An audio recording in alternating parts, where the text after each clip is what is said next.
The day I learned the truth about my family's business. I swear, it felt like the ground under me shifted. Like every memory, every belief, every childhood moment, suddenly cracked open. I remember the exact moment it happened. I was standing in my parents' office, our family's office, on a quiet Thursday morning. The kind of morning where the world feels almost too still, too calm. The blinds were half open, letting in stripes of sunlight that fell across the old wooden desk my father loved so much. I could smell the faint trace of his aftershave lingering in the air, that familiar mix of cedar and something slightly sweet. My hands were shaking. Not dramatically, not enough for anyone else to notice. But enough for me to feel it. Enough for me to feel like something inside me already knew my life was about to split into before and after. On the desk lay a stack of papers I was never meant to see. Documents with numbers that didn't add up. Names I didn't recognize. Signatures that looked too familiar. And right then, right there, I felt a heaviness in my chest. Not fear. Not anger. Something worse. Recognition. Because life has a cruel way of whispering warnings long before you're ready to hear them. Normal life/setup. If you had asked me a few months earlier what our family did for a living, I would have given you the same answer I'd given since childhood. We run a logistics company. Trucks, warehouses, transportation. Nothing glamorous, but honest work. Honest. That's the word that stings the most now. Growing up, our business wasn't just a business. It was the heartbeat of our family. I spent more time running around the warehouse yard than on any playground.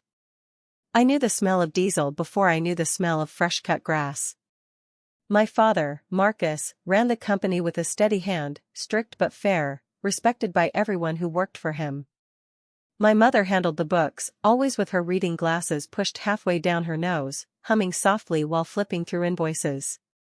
Our home sat just 3 miles from the main warehouse, close enough that my father could swing by any time something came up, and far enough that my mother could pretend he didn't actually live at work. At dinner, conversations were simple, predictable even. "How did the routes go today?" my mother would ask. "Smooth enough," Dad would grumble, pushing his mashed potatoes around like they'd wronged him personally. But the Patterson delivery came in late again. "I'm gonna have to talk to Reggie." And I'd sit there, half listening, half dreaming about the day I would join the business full-time. I'd studied logistics in college because I wanted to make them proud. Because I believed in what we built, what they built. My younger brother, Caleb, was always the more aloof one. Charming, funny, the type of person who could make friends without trying.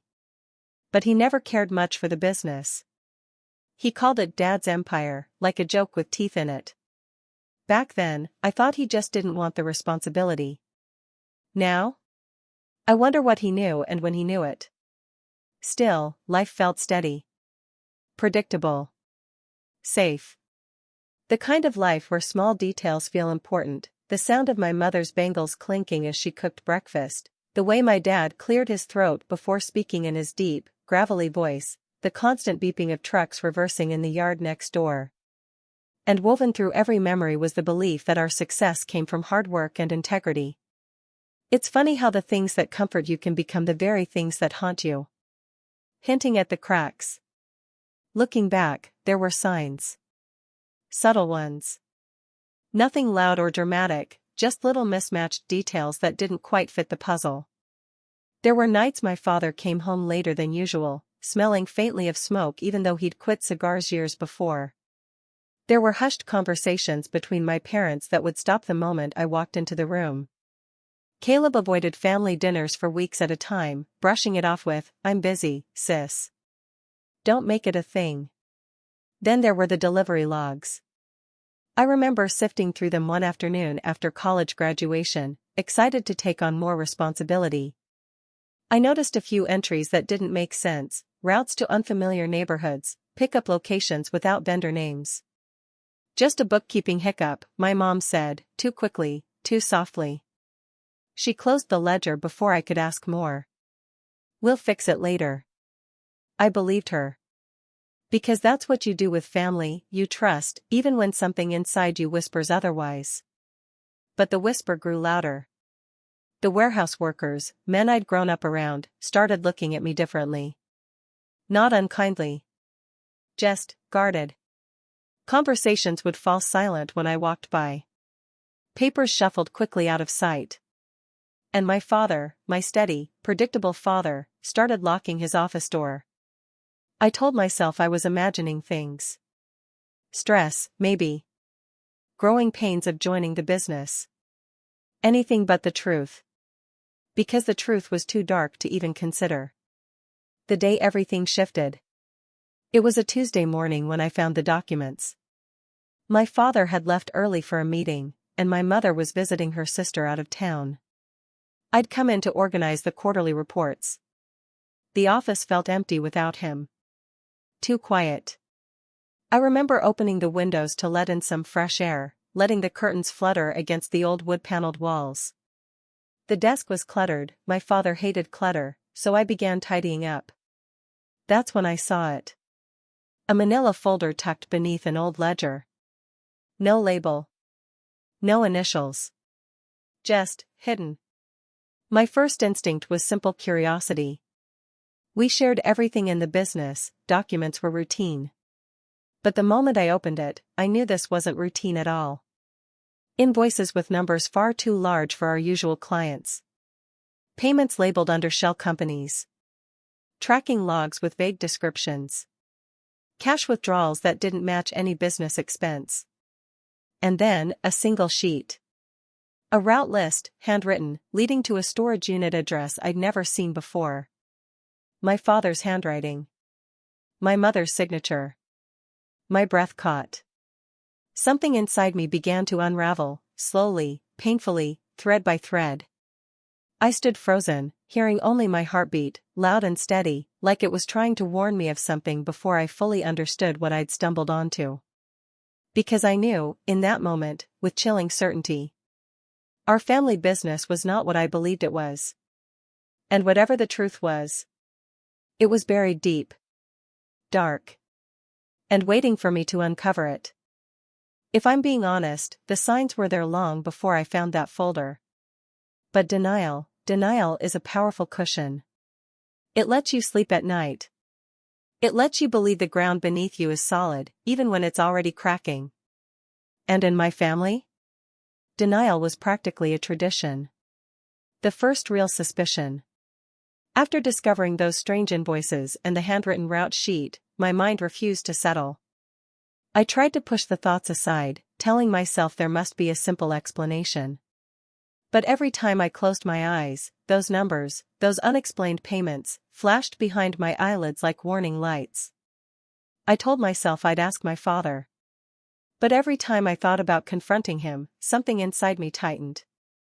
Because deep down, I already sensed the answer wouldn't be the one I wanted. The shift in our business, small as it seemed, had already begun years earlier.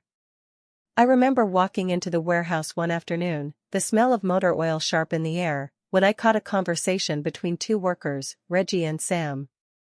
"Just don't ask questions, man." "That's what he said," Sam muttered. Reggie sighed. "I don't like moving stuff that ain't on the books. But what can you do? It's his company."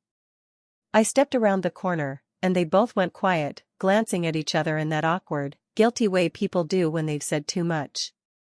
When I asked what they meant, Reggie wiped his hands on a rag, avoiding my eyes. "Just extra shifts. Side jobs. Nothing to worry about, Miss Lena," he said. I let it go. Because I trusted my father. Because I trusted the foundation our family built. But that memory returned now, louder, sharper, like a puzzle piece snapping suddenly into place. Trying to rationalize. For a few days after finding the folder, I tried to talk myself out of spiraling. Maybe it was an old project. Maybe the numbers had explanations I didn't yet understand. Maybe my father had hired a consultant and forgot to tell me. I clung to every excuse I could invent. But rationalization can only silence curiosity for so long. On Friday morning, I walked into the office early earlier than anyone ever arrived except the cleaning staff. The hall lights flickered as they warmed up, buzzing softly. My footsteps echoed against the concrete floor, and the air felt thick, like dust or secrets were trapped in it. I headed straight to the filing cabinet. The folder was still there. But something else caught my attention, another file tucked directly behind it, labeled Vendor Reconciliation. A normal title. Innocent. Harmless. Inside, though, the numbers didn't match the vendor list in our accounting software. Entire payments were listed under false names. Shipments were marked as miscellaneous goods. And several deposits were made in round numbers, $20,000, $30,000, $50,000, numbers no legitimate purchase or delivery transaction would ever round perfectly to. My stomach dropped. Logistics businesses don't operate this way. Every penny has a trail. Every purchase has a purpose. Except these didn't. I pressed my fingers to my temples, taking a slow breath. The air felt heavy, almost metallic, like the moment before a thunderstorm breaks open the sky. It clicked so suddenly I nearly gasped aloud. It wasn't the shipments. It was the money.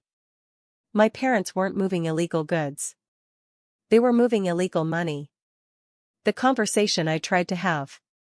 That night, I sat at our dining room table, the same table where we'd celebrated birthdays, anniversaries, and Sunday dinners. The overhead light cast a warm glow over the polished wood. I waited for my father to come home. He walked in later than usual, keys jingling, boots scuffing the floor. His face looked tired, older than the 62 years he carried. He smelled faintly of smoke again, not tobacco, but burnt rubber. Stress has a scent, and suddenly, I recognized it. "Dad," I said softly as he set his keys down. "Can we talk?" He froze. Not visibly, but I felt it. A pause too brief for most people to notice, but unmistakable when you're someone's child. "Of course," he said. "What's going on?" I searched his face. His eyes were kind. They always had been. The type of eyes that reassured, that anchored. "Today at the office," I began, "I found some numbers that confused me." His jaw tightened. Not clenched, just a small, subtle change. A muscle twitch beneath the skin. "What numbers?" he asked, voice steady but too calm. Too controlled. "Some vendor entries that aren't in our system. And deposits that don't match any of our shipments." Silence. My father sat down across from me, exhaling slowly, rubbing the bridge of his nose with 2 fingers. "Lena," he said quietly, "I told you not to worry about the reconciliation files yet. They're complicated. You're still getting used to everything." His tone wasn't dismissive. It was strategic. Careful. Like he was trying to redirect me instead of reassure me. "I know that," I whispered. "But these weren't errors. They were deliberate." "Dad, I'm not accusing you of anything. I just..." "Yes, you are," he said, his voice suddenly sharp enough to cut. I stared at him, startled. He softened almost immediately, guilt flashing briefly in his eyes. "I'm sorry. I didn't mean to snap. But the damage was done." His fear, his defensiveness, was louder than his words. "I just need to understand," I said. "Please." He shook his head. "You're making something out of nothing. The business is fine. Everything we do is legal. I'd never put our family at risk. You know that. Except now. I didn't know that. And the worst part? He wouldn't look me in the eyes anymore. My mother's strange reaction. Later that night, I found my mother in the kitchen, cleaning an already spotless counter. She did that when she was nervous, wiping a surface over and over like she could scrub tension away. "Mom?" I said softly. Her hand froze mid-wipe. "I talked to Dad about the vendor files today." The color drained from her face. Not dramatically, but subtly, like a slow dimming. What did he say? She asked, voice trembling at the edges. That I shouldn't worry about it. She swallowed hard. Then, don't. But the way she said it, quiet, urgent, almost pleading, told me everything I needed to know. She wasn't asking me not to worry. She was begging me not to look any deeper. And that was the moment when suspicion became certainty. Not because of the documents. Not because of the missing money. Not because of inconsistencies in the books. But because my mother, the woman who taught me to be honest, who raised me to stand up for what's right, looked genuinely afraid. Afraid of what I might find. Afraid of what she already knew. Afraid of what the truth might do to us. And fear rarely grows from nothing. I didn't know it yet, but my family wasn't laundering money for themselves. They were laundering it for someone else. Someone dangerous. Someone they couldn't say no to. And the deeper I dug, the more I realized. The business I grew up loving had been built on a foundation far darker than I ever imagined. The moment everything snapped into focus. The next week felt painfully slow. Conversations with my parents turned stiff, guarded. My father spent more time at the warehouse than at home. My mother hovered around the house like a shadow, always listening, always worried, never at ease. And Caleb, my brother, stopped coming around entirely. At first, I chalked it up to coincidence. But then he sent a text that made my stomach twist. Sis, don't dig into the business. Seriously. Just let it go. Let it go? What did he know? Why was he involved? I stared at that message for hours. And for the first time, I felt something stronger than suspicion. I felt dread. The storage unit. I decided I couldn't trust anyone in my family. Not yet. Not with what I was uncovering. So I went alone. The handwritten route sheet I'd found in my father's folder listed a location. Unit 39D, Westbridge Storage. The drive there took 40 minutes, but my heart thudded like it was sprinting the whole way. When I pulled into the nearly empty lot, a wave of cold air rushed across my arms despite the afternoon heat. The place was quiet. Too quiet. Rows of beige storage units stretched endlessly, each identical, like secrets lined up neatly in metal boxes. The unit I needed was tucked in the back.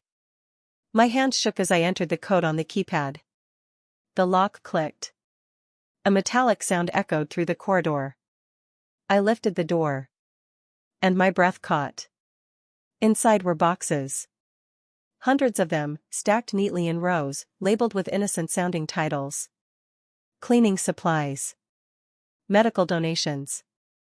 Promotional materials.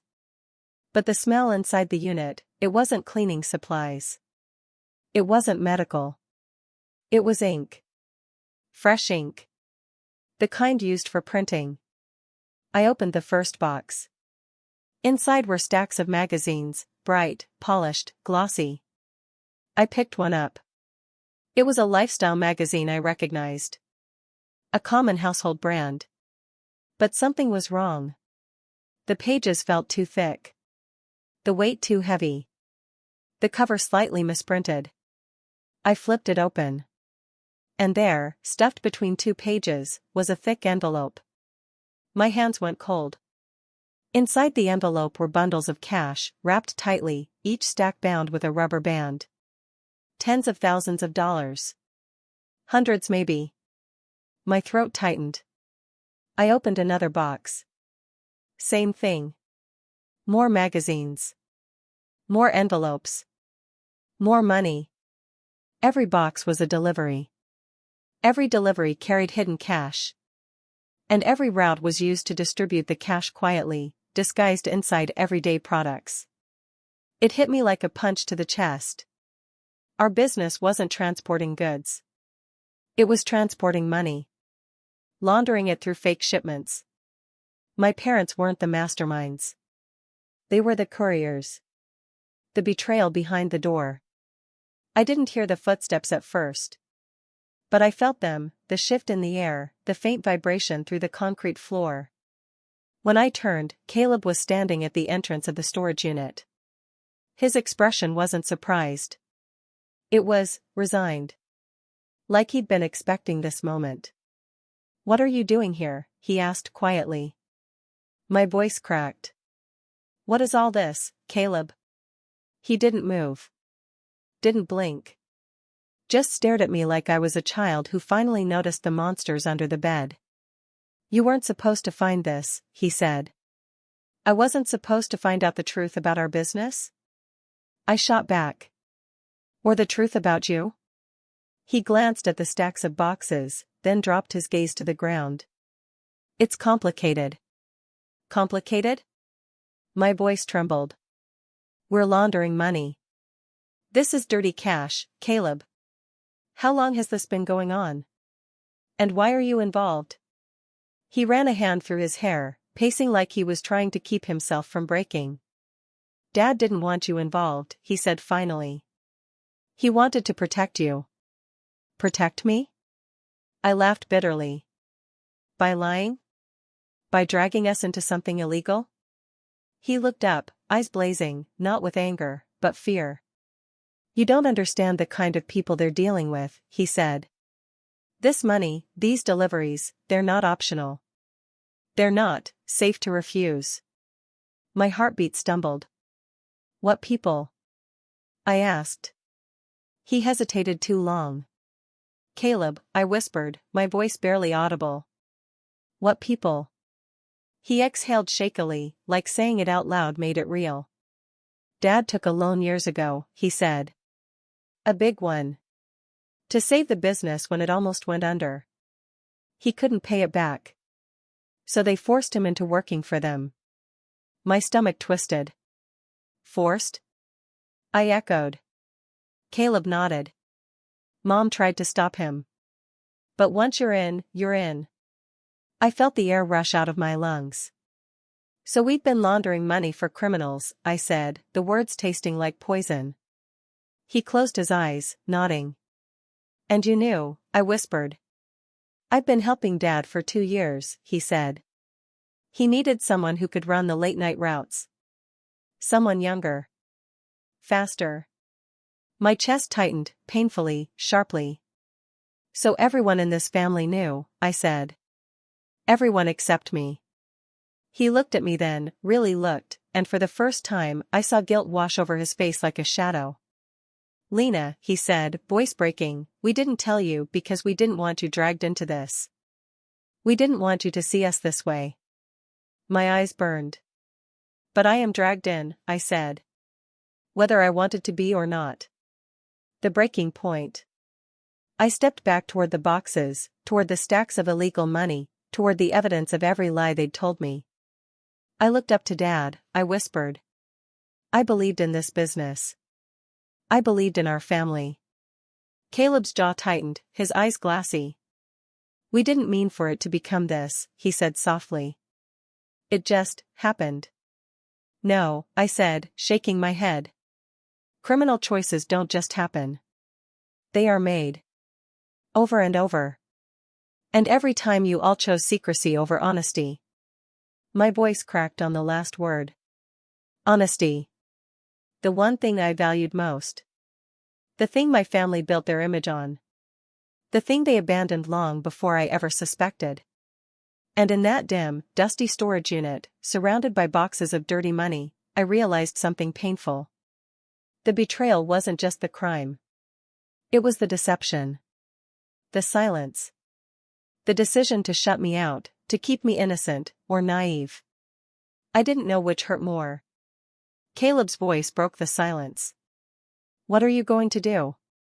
I didn't answer. Because I didn't know yet. All I knew was this. Whatever came next. Whatever fallout waited for us.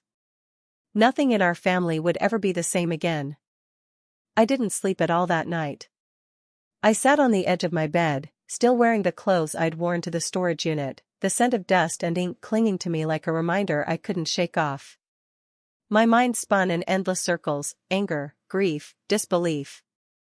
Every emotion pulled at me, tearing me in different directions. My hands trembled when I tried to hold a glass of water.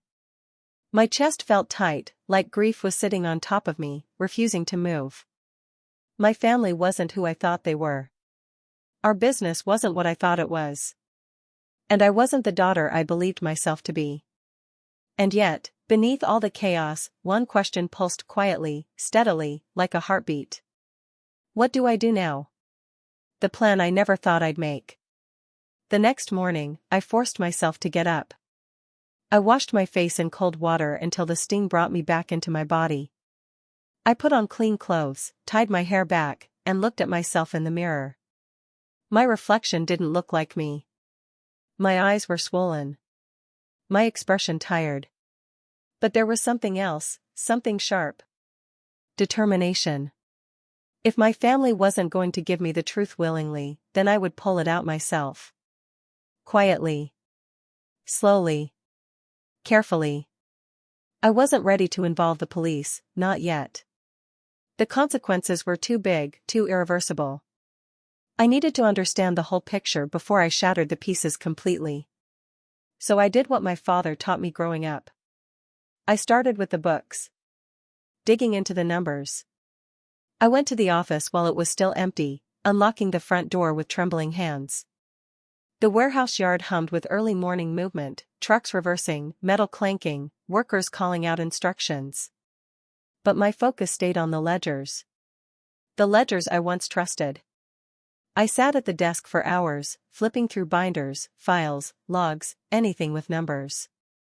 And the more I dug, the more obvious the pattern became. Legitimate income was dwindling. Illegal deposits were increasing.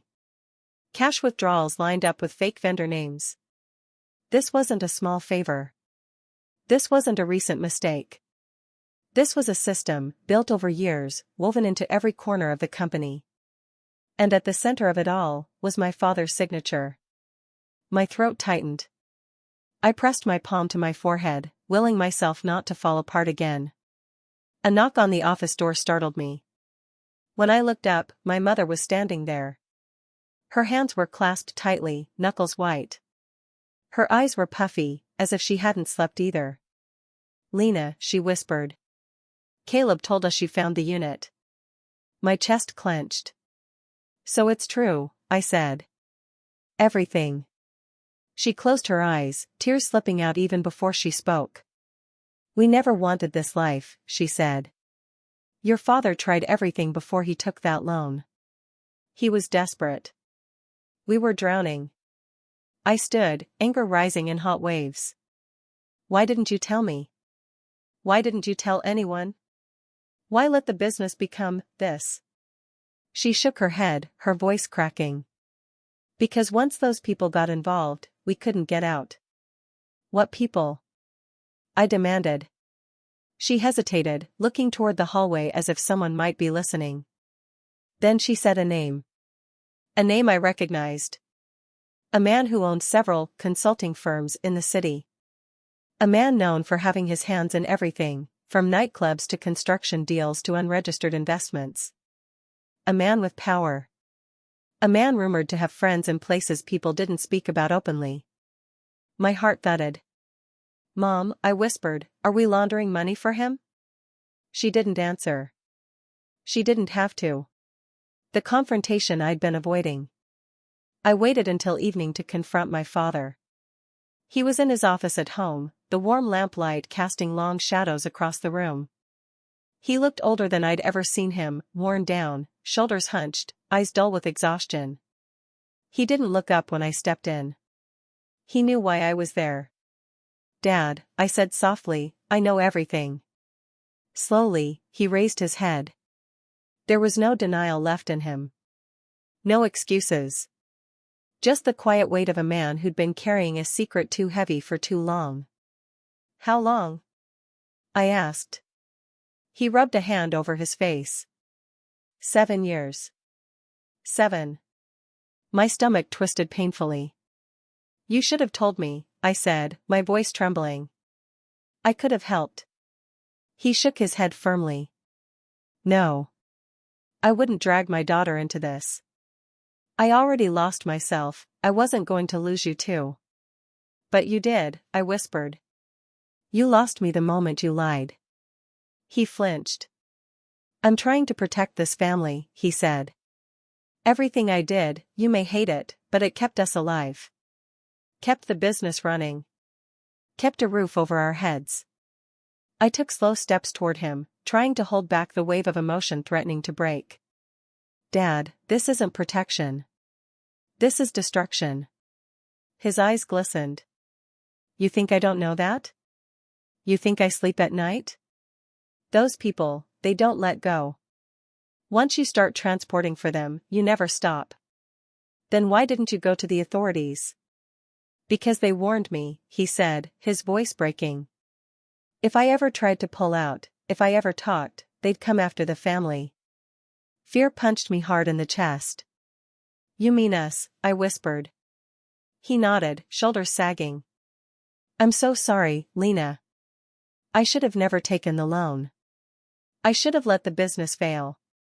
The room felt unbearably small, air heavy, tension suffocating. I sank into the chair across from him. A long silence stretched between us. Finally, I said quietly. We can't keep living like this. His voice was barely audible. I know. But I need you to trust me, I said. For once. Tell me everything. Every detail. Every person involved. Every transaction. All of it. He hesitated, and then nodded. And for the first time in years, my father told me the truth. The beginning of the end. I spent the next 2 days gathering evidence. Not to protect my family. But to prepare them. To protect what little future we had left. I collected photos. Printed records. Ledger scans. Bank statements. Shipping logs. And the whole time, I prayed no one noticed what I was doing. Because if the man behind this operation found out, we wouldn't just lose the business. We might lose everything. Including each other. When I finally closed the last binder late Sunday evening, my fingers were numb and my heart was more exhausted than my body. But for the first time since this nightmare began, I had a clear purpose. A plan, dangerous, yes, but necessary. I wasn't just reacting anymore. I was preparing. For the confrontation. For the fallout. For the truth to finally see daylight. The only thing I didn't know yet was whether exposing the truth would save us, or destroy us completely. It was a Tuesday afternoon when he appeared. I didn't know exactly what I expected, yelling, threats, maybe even violence, but certainly not the calm, polished figure that stepped into our office with a slight smile, perfectly tailored suit, and an air of quiet authority that immediately made the hairs on my neck stand up. He introduced himself as Mr. Callahan, though I already knew the name from whispers, rumors, and the fearful way my father had avoided saying it aloud. He extended a hand, and I hesitated before shaking it. His grip was firm, professional, not cruel, not weak, but it carried weight. A silent warning that he owned this room, this conversation, this moment. I hear we have a problem, he said softly, his voice smooth, like honey laced with ice. My father cleared his throat, unable to look me in the eyes. My mother stood behind me, wringing her hands, silent. Caleb leaned against the wall, face pale, jaw tight. Callahan's eyes swept the room slowly, taking everything in, not missing a twitch, a glance, a micro-expression. He paused, and I felt my chest tighten. Money doesn't move itself, he said lightly. And yet, here we are, questioning our own methods. That's a dangerous game. Don't you agree? The words were calm, almost conversational. But the meaning? It was venom beneath silk. I wanted to speak. To confront him. To scream at the injustice, the betrayal, the years of deception. But the moment I opened my mouth, I realized that speaking first might be a mistake. Mr. Callahan was not a man to argue with. Not yet. He smiled faintly. I understand curiosity, he said, glancing at me. Especially in family affairs. Innocent curiosity, even. His eyes lingered on me just long enough to make me uncomfortable. But some truths are better handled carefully. Don't you think? I swallowed hard. We didn't know. My family, we never agreed to. He lifted a hand, cutting me off without raising his voice. Yes, I know. You were kept in the dark. And for a while, that was wise. You were young. Naive. And yet, here we are. You've seen things. You've touched things you shouldn't. And now, the question is simple, what will you do with what you know? My father shifted uncomfortably in his seat, mumbling, Callahan, please, this isn't necessary. He ignored him completely. Your daughter has the sharpness I admire. Clever. Observant. But intelligence can be dangerous, yes? For both of us. His gaze flicked to me, calm, unblinking, assessing. I don't think you want your family to suffer. And yet, you may already have. It was subtle. Polite. And it cut deeper than any scream ever could. The first strike, psychological control. Callahan didn't need to shout. He didn't need to threaten. The room itself felt like a trap. Every word he said made the walls feel closer, the air heavier. You see, he said, pacing slowly, business is business. Obligations, they exist for a reason. Your father understood that. Your brother, too. They made choices. And those choices?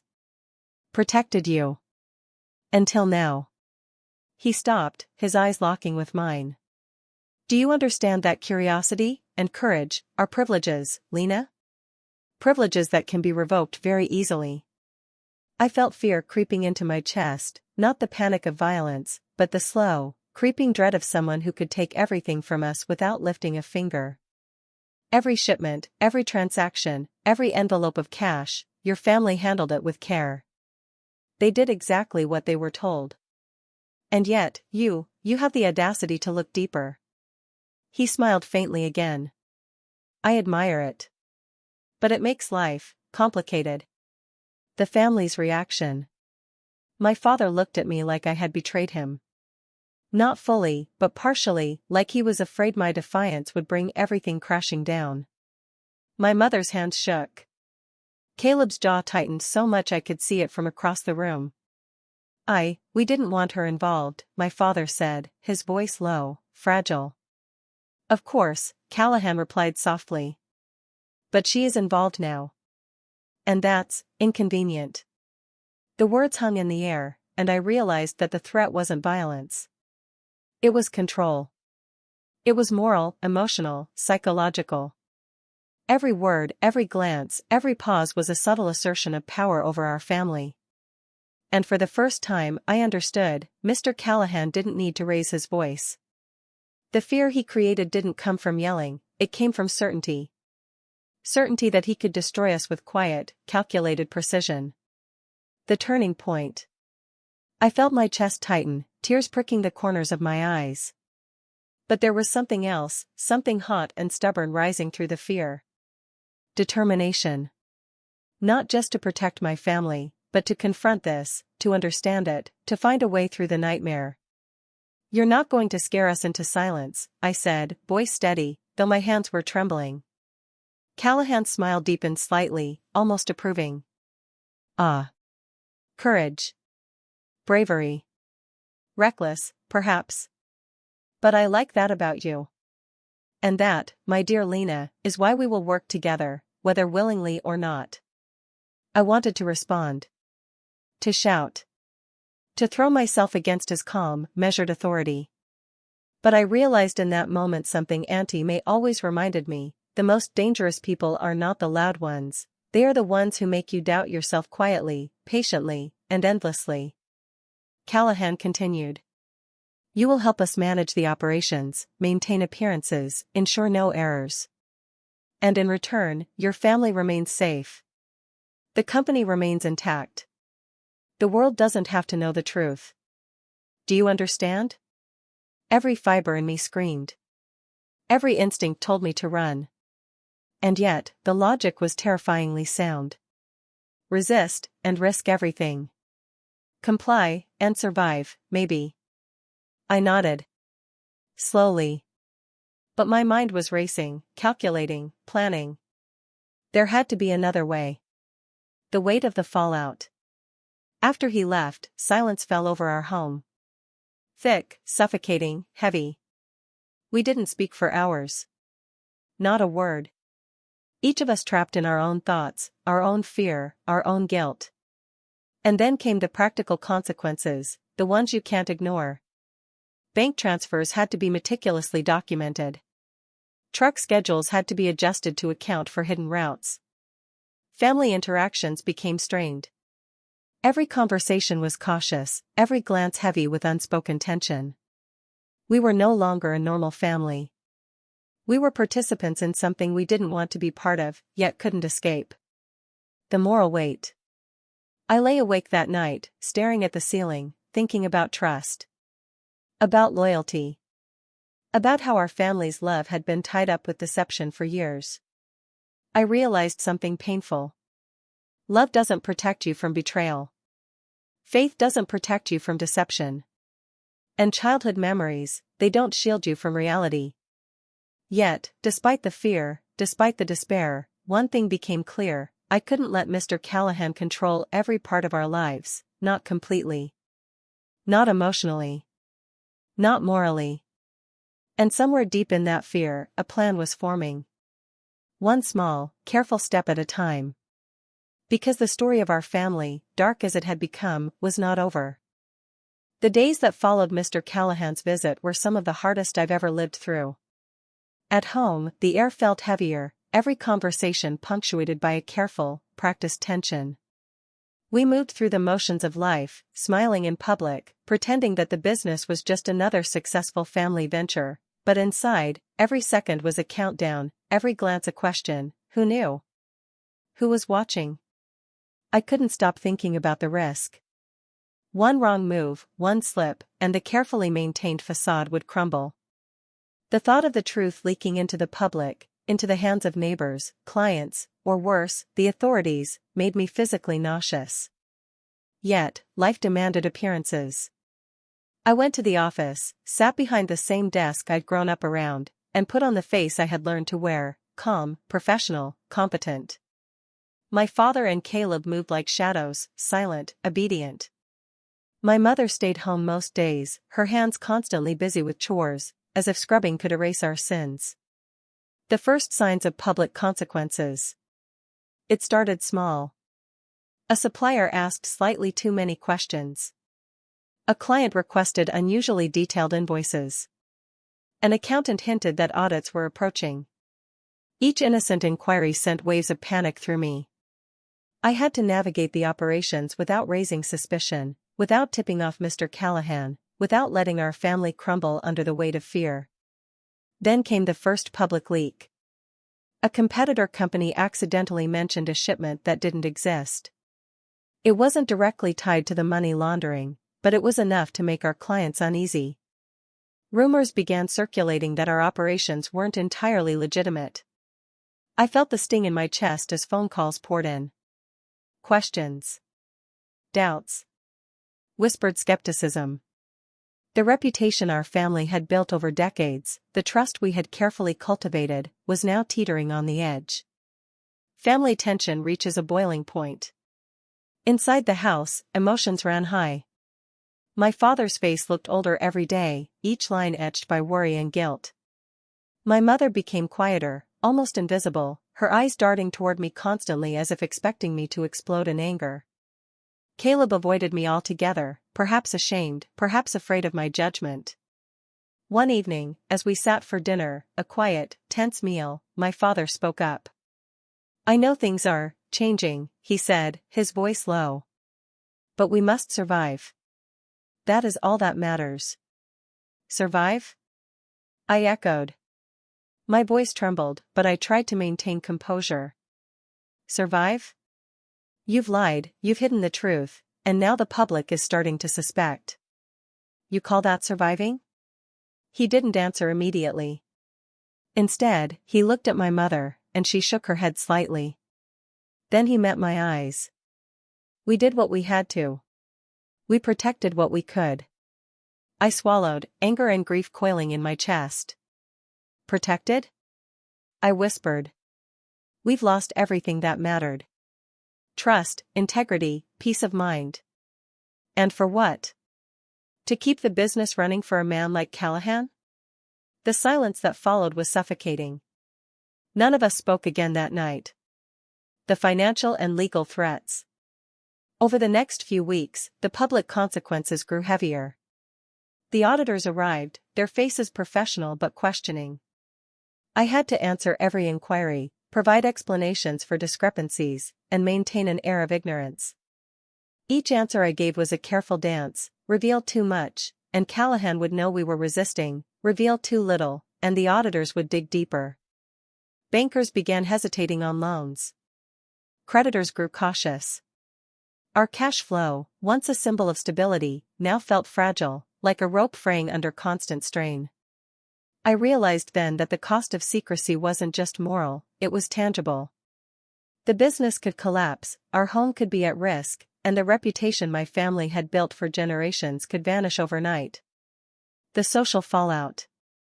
Outside the numbers and contracts, there was the social fallout. Neighbors whispered. Friends hesitated to invite us to gatherings. People who once smiled warmly now offered polite nods. The invisible weight of suspicion pressed down on every interaction. Even my closest friends noticed the change in me. You look exhausted, one said. Everything okay at home? I forced a smile. Just busy, I lied. The truth was too dangerous to reveal. Not because it would hurt them, but because Callahan could find out. Every day, I felt like we were walking on a tightrope over a pit of consequences. One wrong move, and everything could fall. The turning point. But there was one thing the public consequences did that no one expected: they forced clarity.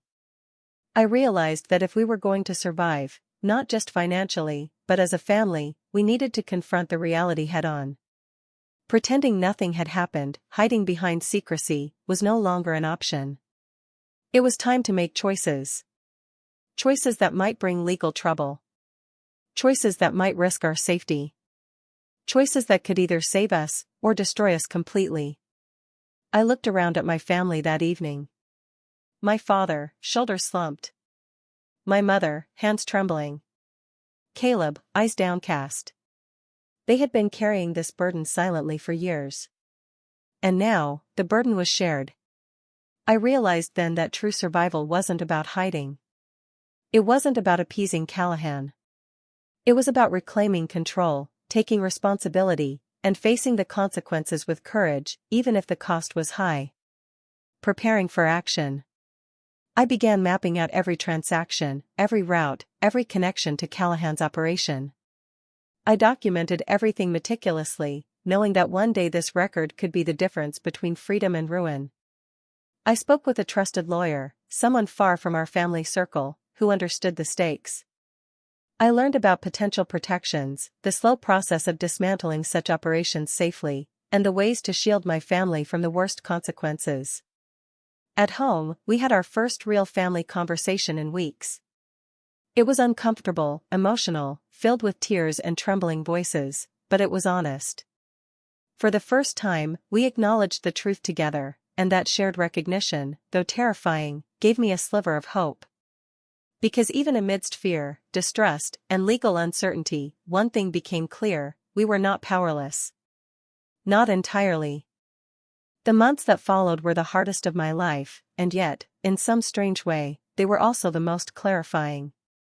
The truth about our family's business had shattered everything I thought I knew, but it also forced us to face the realities we had been hiding from, not just the criminal consequences, but the emotional damage we had inflicted on one another. We started small. Rebuilding trust. At first, even simple conversations felt dangerous. I remember one evening, sitting with my father at the kitchen table, the remnants of a lukewarm dinner in front of us, and both of us unsure how to begin. I don't know if I can forgive you, I said quietly, watching him shrink under the weight of my words. He didn't try to argue. He didn't defend himself. He simply nodded. I understand, he said. I made choices I regret. I hurt you, and I hurt your mother. I'm sorry. And that was the first step. The following weeks were filled with conversations like this, quiet, deliberate, painful, but necessary. We talked about every decision, every mistake, every lie. We cried, we yelled, we argued. But slowly, the walls we had built around ourselves started to crumble. Caleb, who had avoided me for so long, finally opened up too. One night, he sat on the couch beside me, hands shaking. I didn't know what else to do, he said, voice barely above a whisper. I wanted to protect you, but I see now that I just added to the pain. I reached over and took his hand. We can't change the past, I said. But we can try to be honest now. That's all we can do. Facing the consequences. We also had to face the practical consequences, the fallout from the public, the law, and Mr. Callahan. The business couldn't continue as it had. Some clients and partners left. Audits were strict. Legal proceedings began. But through it all, we learned to act together. I became the liaison between our family and the authorities, documenting everything we could, showing that we were cooperating, and protecting the innocent employees who had no part in the scheme. The first court hearing was brutal. I remember walking into the room, my mother gripping my father's hand, Caleb beside me. Our lawyer guided us through every step. We were afraid, but at least we were no longer acting alone. The public was curious. Rumors circulated. Some people judged us harshly.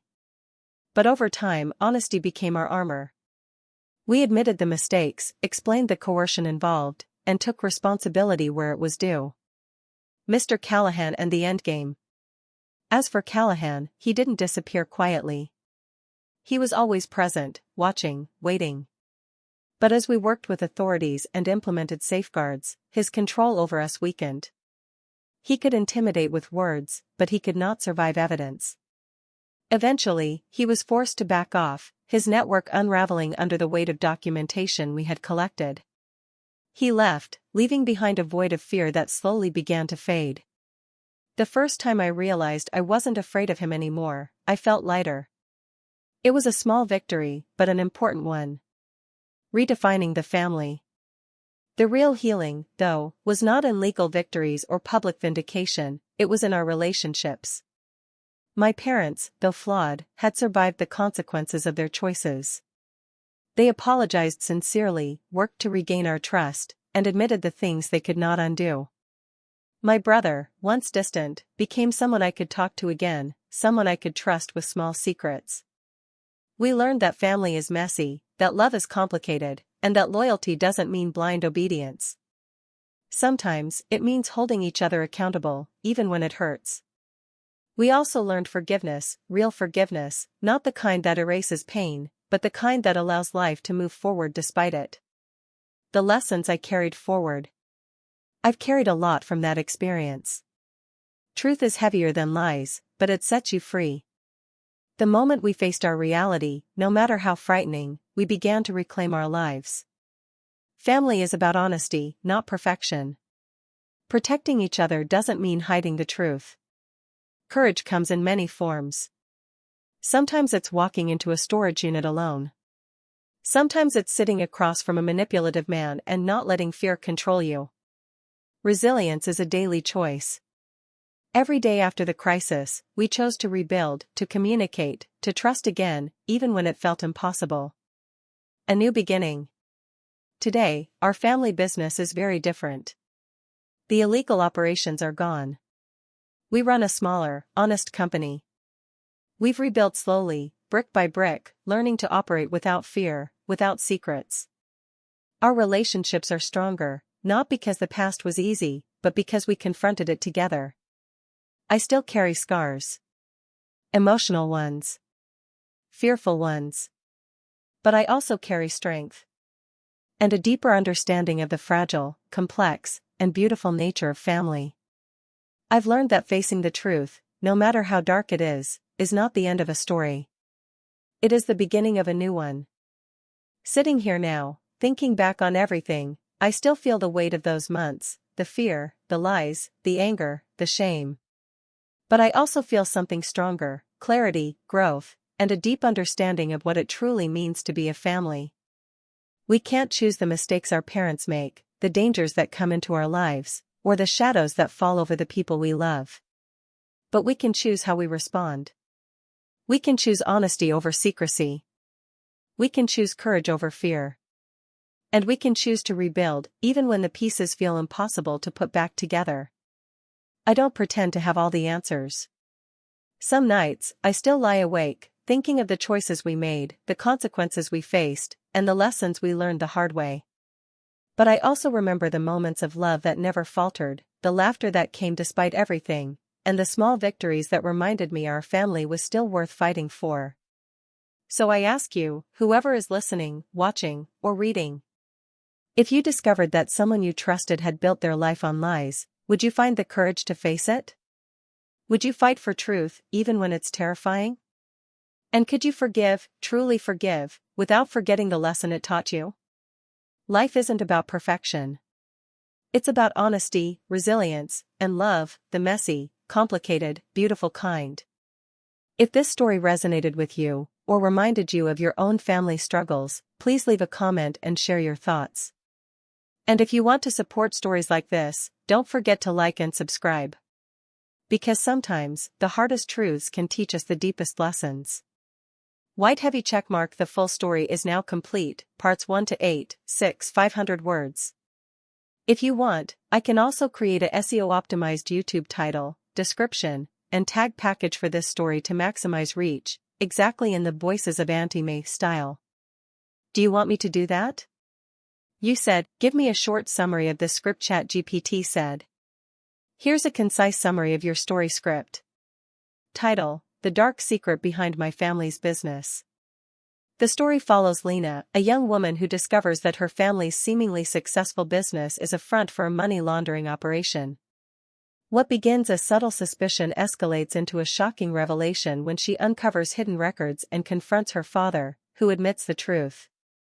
As Lena investigates further, the family faces psychological manipulation from Mr. Callahan, the dangerous man controlling the operation.